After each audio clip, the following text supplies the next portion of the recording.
রাস্তা খুঁজে পাই না।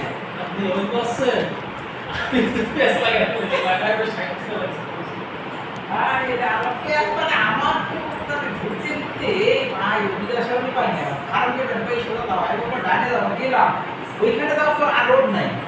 বলছে ভাই এখান থেকে 50 টাকা দিয়ে রিক্সা না তোর মিয়া 10 টাকা ভাড়া দেওয়ার মধ্যে আমাকে 10 টাকা ভাড়া দিতে দেয় 50 টাকা রিক্সা ভাড়া আল্লাহ তারপরে সুন্দর হয়ে গেছে ওখানে রেলকে রেল থেকে পারো যদি তিনটে বগি মানে এর মার্গায় বাইরে পুরো বগি লাগে না এই জন্যই মালিকদের সবসময় অন টাইম স্ট্রিট অফিসের দিকে দরজায় যখন পুল করছি চলে গেছে, মানে অনেকখানি মাংস উঠে গেছে। মানিব্যাগে এই অন টাইম স্ট্রিট ছিল মোটামুটি এখন একটা সেফ।